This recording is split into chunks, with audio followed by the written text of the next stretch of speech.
Welcome to the deep dive.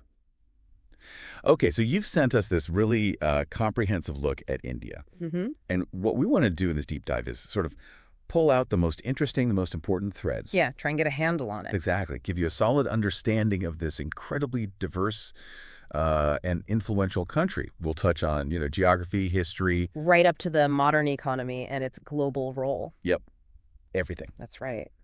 And the material you sent, it's a fantastic base, really. Gives us a lot to work with to explore all those layers of India. It's quite a journey ahead. Okay, let's unpack this then. Starting with, well, just the sheer scale. India's vast, right? Yep. 3.29 million square kilometers. That number is hard to even picture. It really is. But it's not just the size, is it? What stood out to you about the geography from the overview? Well, what's fascinating and I think really crucial to understanding India is the dramatic variety within those borders. Mm-hmm. Imagine, just for a moment, you've got the towering Himalayas up north, this immense wall of mountains. And then contrast that with the huge fertile plains. They stretch across so much of the country, supporting massive populations. Yeah. And it doesn't stop there. You've also got the stark beauty of the Thar Desert in the west. Okay. And then plateaus, long coastlines. It's a geographical diversity that, well, it shapes everything. Agriculture, culture, you name it. And looking at the map, you see it's right there in the middle of things. Yep. Sharing borders with Pakistan, China, Nepal, Bhutan, Bangladesh, Myanmar, so many countries. That location must have huge implications. Oh, absolutely. And if you connect that to the bigger picture, India's geographical position, historically, it's been a major factor. How so? Well, in its interactions with the rest of Asia and beyond, really, influencing trade routes, cultural exchanges, and sometimes strategic rivalries, too. It's a real pivot point in the region. Okay, let's travel back in time now. The history, it goes so deep. The Indus Valley civilization, back to around 2500 BCE. Yeah, roughly. That's almost 5,000 years ago. What does it tell us that one of the world's oldest urban civilizations popped up there? Well, what's remarkable about the Indus Valley and something to really consider is the level of planning, the sophistication they achieved so early on. Like what kind of things? Their cities, their urban centers, they had things like organized sanitation systems, grid layouts for streets, pretty advanced for the time. Yeah. It suggests, a highly organized society, a deep understanding of engineering, urban development. It sets this long precedent for innovation on the subcontinent. And that's just the beginning, isn't it? The overview mentioned a whole succession of powerful empires, the Mauryas, the Guptas, the Mughals. Right, each one leaving its own distinct mark. Can you give us a flavor? Sure. So the Mauryas, for example, they established this huge unified state pretty early on. The Gupta period, well, that's often called a golden age. Big advancements in science, maths, the arts. And the Mughals, of course, they left behind stunning architecture, think Taj Mahal, and a really significant cultural synthesis. Each layer just adds to the complexity of modern India. Then we get to a more recent period, British colonial rule, and the independence movement in 1947. Figures like Gandhi, Nehru. Yeah, pivotal figures. It feels like a relatively short chapter in that incredibly long history, but so transformative. What are some key takeaways from that era based on the sources that still resonate? Well, what's fascinating there is how that period, it both unified and divided the subcontinent in new ways. How do you mean? The British administration, it brought certain infrastructure, legal frameworks, things like that. But it also entrenched economic inequalities, and ultimately it led to the partition. Right, a huge consequence. Absolutely. Yeah. But the legacy of the independence movement itself, with its emphasis on nonviolent resistance, democratic ideals, that continues to be a really powerful source of national identity. That's a great point about the lasting impact. Okay, moving on to culture. If the geography was diverse, the culture seems like, well, a whole universe. Yeah, that's one way to put it. Multiple languages, religions, ethnic groups, all in one nation. What's the most striking aspect of that cultural richness for you? I think for me, it's the sheer scale of the diversity and how these different elements have, coexisted and interacted for centuries. Just take the languages. Over 22 official languages, each with its own history, literature, cultural nuances. 22. Yeah. And then you've got major communication links like Hindi and English, which sort of bridge some of those divides. It's Yeah. this constant negotiation and exchange happening. It's not just language, right? Uh-huh. India is the birthplace of four major world religions: Hinduism, Which Buddhism, Jainism, Sikhism. That's huge. absolutely a massive spiritual contribution to the world. And alongside those, you have really substantial communities of Muslims, Christians, other faiths too. So real religious pluralism. Exactly. It's fundamental to India's cultural identity. And it Yeah. contributes to this rich tapestry of festivals, traditions, philosophical viewpoints. Think about how Diwali, Eid, Christmas, Holi, Durga Puja are all celebrated across the country. Yeah. It's a real showcase of that diverse cultural energy. It's hard to wrap your head around so much cultural depth. Right. Okay, let's switch gears a bit. The economy, Right. often called one of the world's largest. And the overview you sent highlights this mix, doesn't it? Agriculture, manufacturing, and a booming services sector. How do those pieces fit together? Well, what's fascinating is the evolution that's still happening. Agriculture, yes, it remains vital, employs a huge chunk of the population, produces essentials like rice, wheat, tea, spices, cotton. That's a direct link to its historical strengths, right? Traditional base. Exactly. But then you've seen this incredible surge in the services sector, especially IT. Cities like Bangalore, Hyderabad, they've become global tech hubs. Driving innovation. Totally, attracting international investment.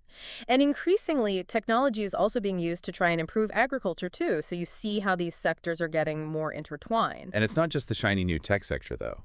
The overview mentioned traditional industries, too. Textiles, autos, chemicals, steel. Exactly right. Those established industries, they provide a crucial manufacturing base.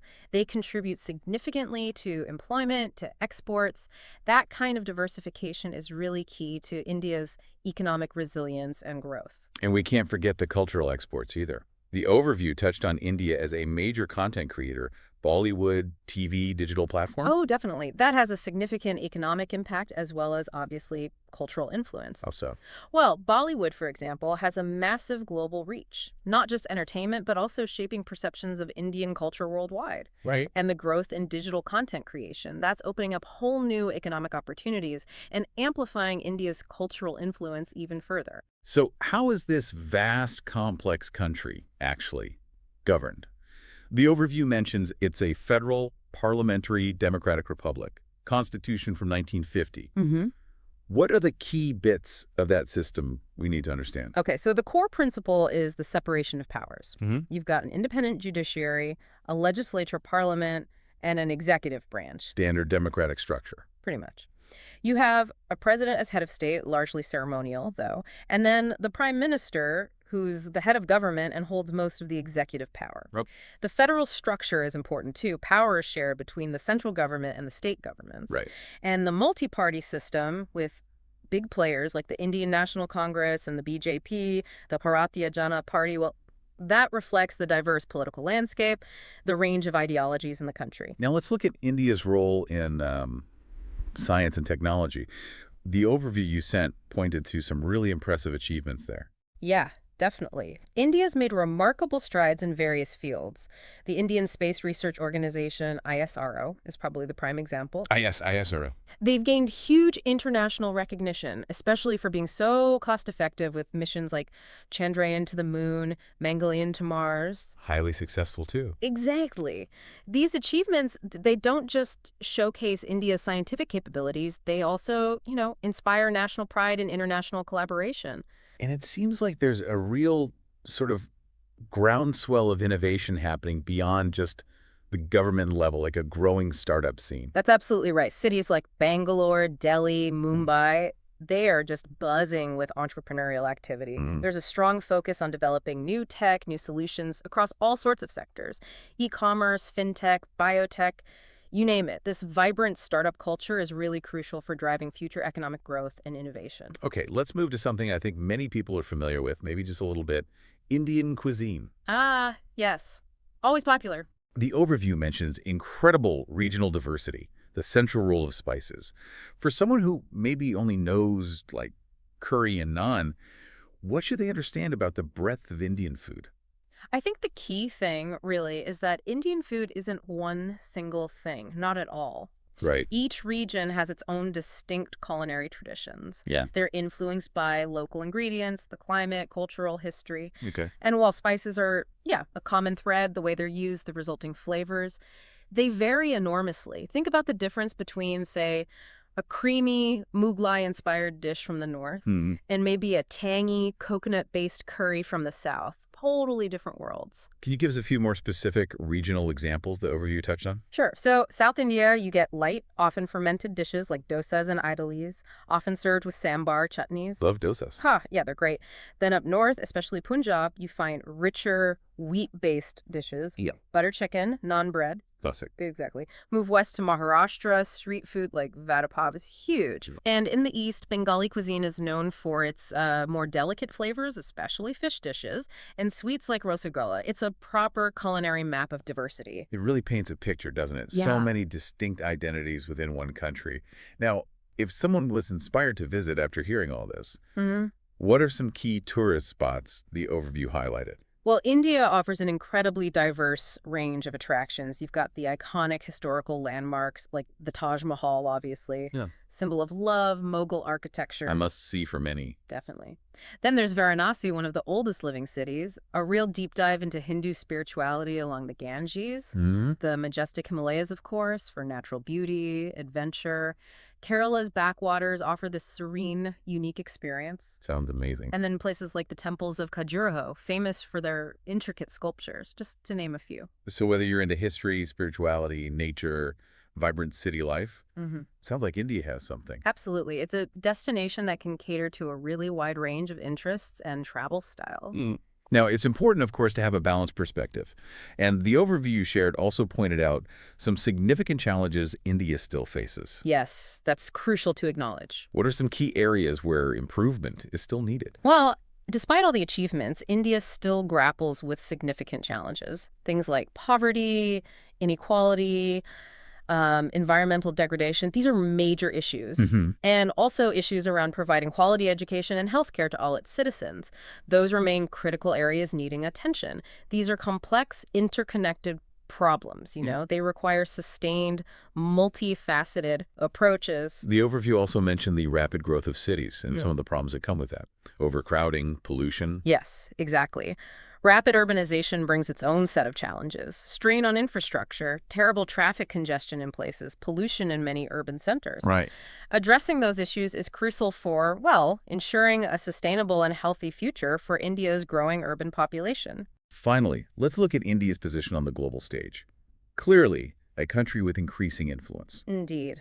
You can see that in its membership in important international organizations, the UN, the World Trade Organization, BRICS, the G20. Active participation. It underscores its commitment to global engagement, to multilateralism, and its growing economic and geopolitical influence, especially in Asia, is becoming more and more evident. And the overview suggested it's playing a key role in tackling global issues, too. Absolutely.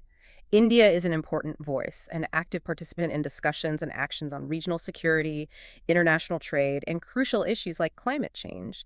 Its perspectives, its contributions, they're increasingly vital in shaping the global agenda.